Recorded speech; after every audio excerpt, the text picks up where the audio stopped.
In modern times, it can be really challenging for us to fully grasp the cultural context of the time of Jesus, especially when we look at someone like Saul of Tarsus. He started out in such a different place from where he ended up. Saul was a Roman citizen, but also a devout Jew and a Pharisee who described himself as a Hebrew of Hebrews. His very name, Saul, connected him to the first king of Israel, who was also from the tribe of Benjamin. Saul was fiercely zealous for the Mosaic law, and that zeal drove him to persecute the early followers of Jesus. We first meet Saul in the book of Acts, where he's present at the stoning of Stephen, the first Christian martyr. While Saul didn't throw the stones himself, he fully approved of the execution. He was acting out of deep conviction, believing he was serving God by protecting the faith as he understood it. He even sought authorization from the temple priests to pursue believers beyond Jerusalem, like in Damascus, so he could bring them back for punishment. But everything changed on that road to Damascus. A blinding light and the voice of Jesus turned Saul's world upside down. In that instant, he realized that everything he thought he knew was being challenged.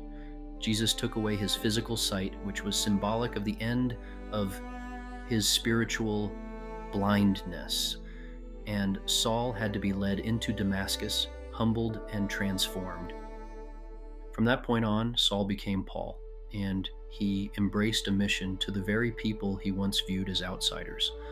His new name, Paul, reflected that new identity and mission. He was no longer concerned with his pedigree or his past status.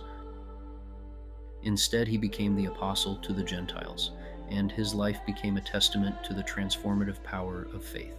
He endured incredible hardships, imprisonments, beatings, and so much more, all for the sake of the gospel he once tried to destroy.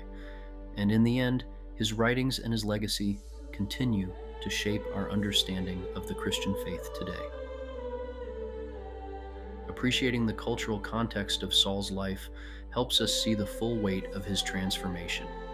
He grew up within a deeply religious framework, trained under respected teachers, and held the privileges of Roman citizenship.